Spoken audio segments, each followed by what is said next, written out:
Hi, everyone. Welcome to another episode of the Nirvana Sessions. I'm George, and this is Mark. And Mark, it's been a long time since we've posted. Where was it before Munich? Before Munich, late. In fact, I think it was late last year. Yeah. We've been very, very busy, but it's good to be back. Yeah. And from now on, we'll find some time during the week to have a regular chat. Yeah, it'd be good. Yeah. Connect with everyone. And before we go any further, I just wanted to congratulate you on your wonderful Oscar-nominated performance as Baron Harkonnen in the June series. Well done. Big fan. Man of many talents. talents. I told you to go and see the movie. It was just, what an epic. Yeah, that was good. But no, I don't. Yeah, that took 2 years out of the desert. So what have you been up to? Well, in terms of audio-related stuff, this was interesting. You know, a dinner not too long ago, a couple of weeks ago, the conversation came on board. You went to a show, and I said, yeah, and they haven't got any pictures, and I showed the pictures of the loudspeakers that we exhibited with. Oh, yeah, the Cesaros. The person asked, well, how much are they? And I said, €600,000. And you just said, look on their face. And Yeah. their comment was, oh, that's got to be a rip-off. Yeah. And that's not an uncommon comment from people outside the hobby because, I mean, Yeah. you see these prices are starting to, become significant. Independent of the car industry, just the hi-fi industry. So that's something that I think Dio and I have chatted about so many times on board planes, trains and automobiles. Yeah. About, the typical journey over for a successful audio brand to get to that point where they're making $600,000 loudspeakers. Yeah. And, I suppose, what do you mean by that? Yeah. Is it a rip-off? Is it a rip-off? Yeah. Well, it's not only people from outside the hobby, it's a lot of people from inside the hobby that say that. And you might be surprised at my response because, as people know, Nirvana Sound does carry a lot of brands that unfortunately do cost a lot. But I think, to be honest, that a lot of people are quite justified in saying that. I don't think it's completely right, but I think it is right in some way. Yeah. I'll give you an example of what I'm talking about. For example, if you had said to me, George, what would you recommend to be a car that I could buy for $30,000? Yeah. What would be a great car I could buy? And I might say to you, for example, oh, look, there's this Subaru that's incredible value for $30,000. You get a lot for your money, and it's very reliable, and it'll do anything you want, and et cetera, right? Is it the best car in the world? No. Does it have compromises? Yes. But it's great value for $30,000. But if you said to me, well, what would you recommend, or what could I buy for $3 million? I certainly wouldn't be recommending that same Subaru with some hotted up wheels.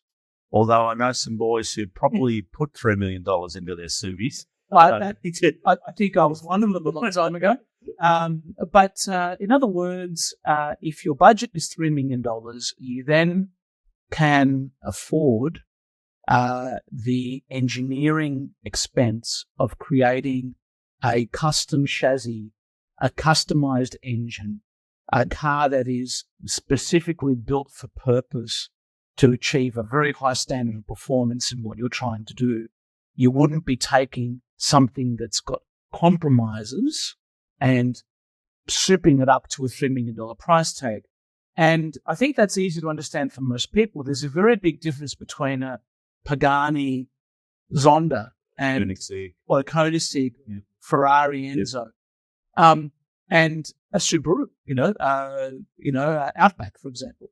But when we were walking around in Munich, I was commenting to you that there was this plethora of both existing and new entrants into the market that were taking let's say a $30,000 speaker, for example, which is a cabinet, polish on it, and some drivers put in, and then they're offering their $600,000 speaker, which is just a bigger version of that box. Yeah. A bigger box, more polish, more drivers, pretty much the same compromises that the initial speaker has, just on a bigger level and slapping a big price tag.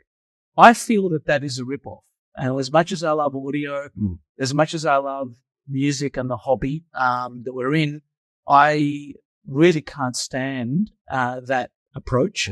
And I find that I can hear the same sonic signature and compromises in the bigger box with the same drivers in it that I can with the small box. And I think on some level, customers deserve better.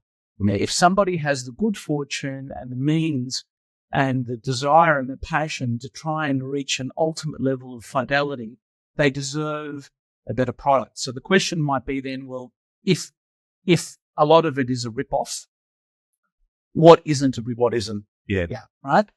And I think we can... I think I will look at a product with, I suppose, put your X-ray glasses on.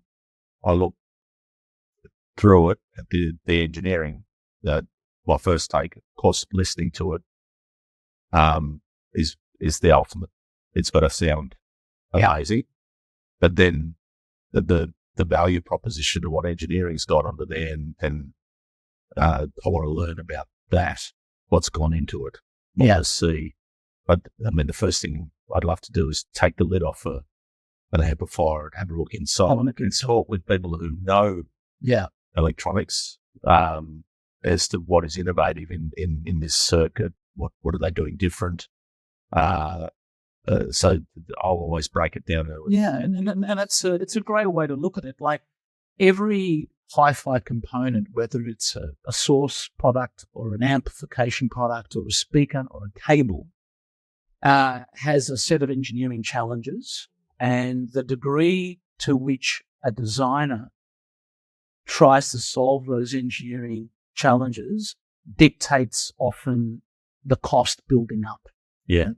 And if you can see the techniques used, the quality of materials, the topology, all of those elements that are really aimed at minimizing and mitigating those challenges and maintaining the purity of that signal through the system, well, some things that have got that engineering expense cost a lot of money. Well, I mean, one example is an amplifier that I think it was 21 kilograms of pure silver transformer winding. That's right.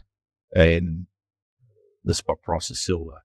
Yeah, well, I mean, that amplifier, there's only one company in the world that makes silver of the purity that this transformer required.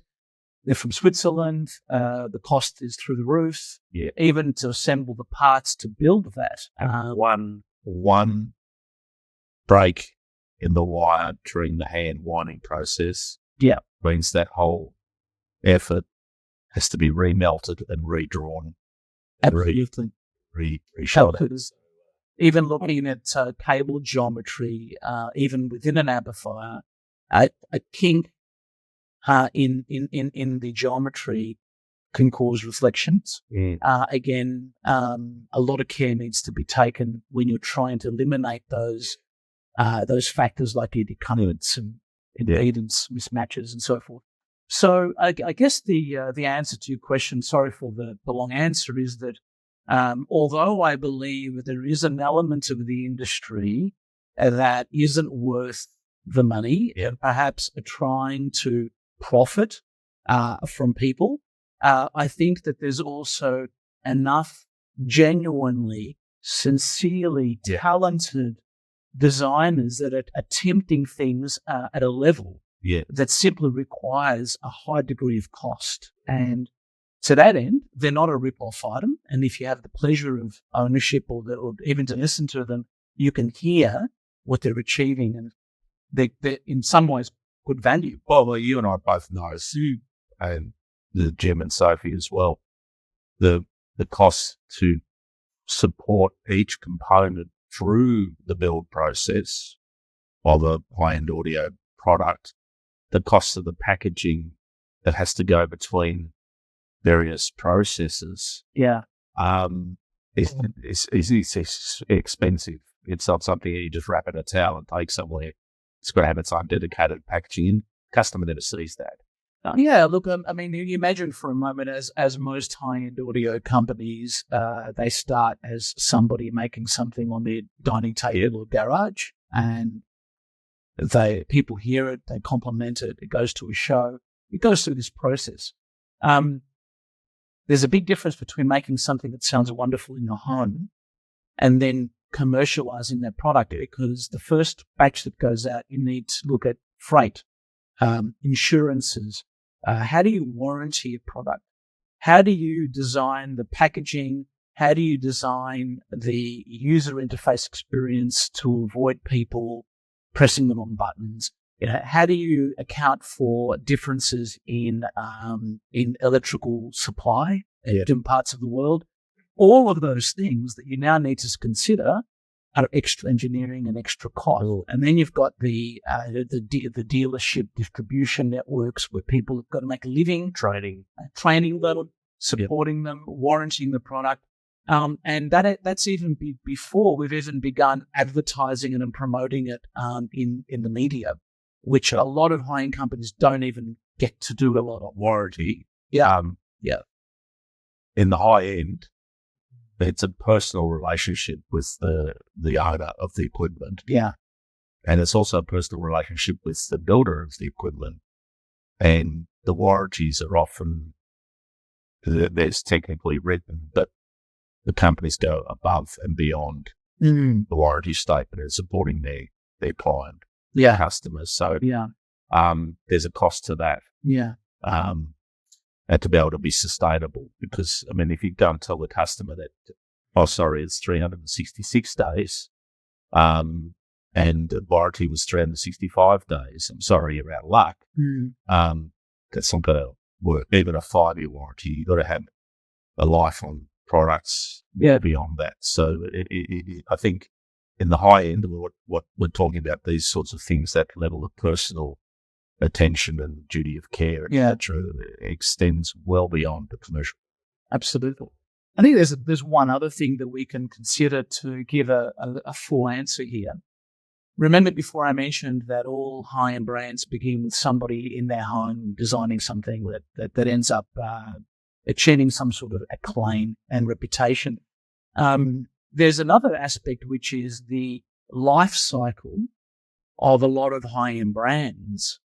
And the irony here is that these are the brands that become well-known and well-respected, right? So obviously I'm mentioning any brands, but imagine for a moment that somebody creates an amazing sounding speaker and it gathers a great following.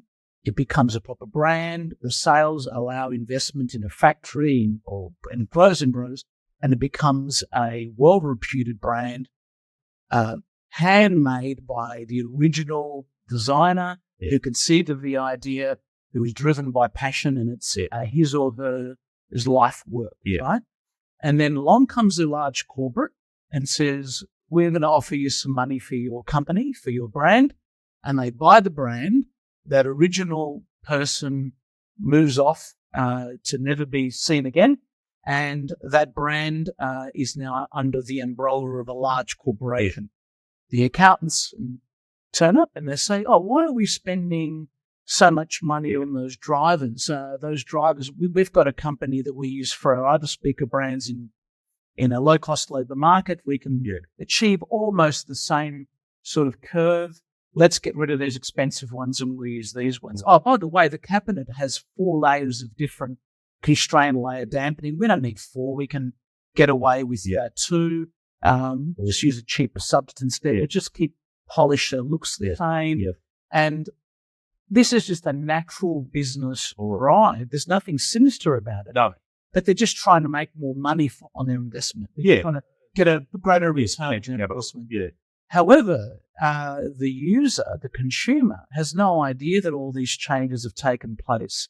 This brand has built a great reputation, and because of the extra profits, it's continuing to be promoted well, cover of magazines, lots of reviews, etc. But they're not realizing that what they're buying isn't what it used to be. It used to be, yeah. And a lot of people say, "Oh, what happened to the sound of that brand?" Yeah. I remember years ago it was great. Now it's still very expensive, but it doesn't sound so good. Maybe my ears have changed. Sometimes it goes. We've seen cycles where it went corporate and then has been rescued back. Correct. Into the originator. So there's these factors as well. I would often ask, where is the brand in its life cycle? Yeah. And I believe the very best audio in the world, certainly sonically, is not actually being produced by big established companies that have been around a long time. Often we find some of the most exciting audio is in boutique, small manufacturers, probably haven't got enough money to get a review every month or to publish it in stereophile, but they are full of passion and talent and technique. Yeah. And we've opened up a lot of boxes, haven't we, where we've looked at the circuitry and gone, wow, someone finally did this. And it sounds great. So I guess to summarize my answer to you, I feel that people can be quite justified in feeling that high-end audio can be a ripoff sometimes. But thankfully, there's a lot of people around who are doing great work. Yeah. And I think the world would be a lesser place if those people didn't exist. I agree with you. I think Munich, amongst the shows globally, is definitely a destination to experience that and have a look for yourself if someone was interested in actually validating what you just mentioned. You see some really, really amazing innovation there. New entrants come out, and then you see them that they're starting off from their kitchen table, and a lot of support is given to the people to help them along the way. That first review, even though it's not an official review, but it's a comment from a well-respected reviewer, gets the interest going. And I know you and I hunt out those boutique brands and listen to even our customers who are often doing research, and they say, "Hey, have you heard of such and such?" And, "Oh, where's that from?" "Oh, it's a new company out of, somewhere in Eastern Europe, and we'll make the pilgrimage. We'll have a listen. We'll open the box. We'll have a look. Yeah. And then try to get on board early." And it's that understanding of this has got the capability of becoming one of those boutique. And sometimes it's not just only the sound, but it's are these people capable of supporting their customers and so forth. I guess, and I'm not going to, and ultimately, guys, as we all know, it's a very subjective hobby. And if you find something that you love and it works for you, it doesn't really matter what the cost is, right? There's some systems that sound wonderful that give people a lot of pleasure that are quite low in cost. Yep. And we celebrate that just as much as anything else. Yeah. So as long as you can feel emotionally engaged and your heart can flutter when you're listening to music. But I was trying to figure out how to get those 600,000 euro speakers home. Yes, we're still trying to work that out. They were amazing. I believe that. All right.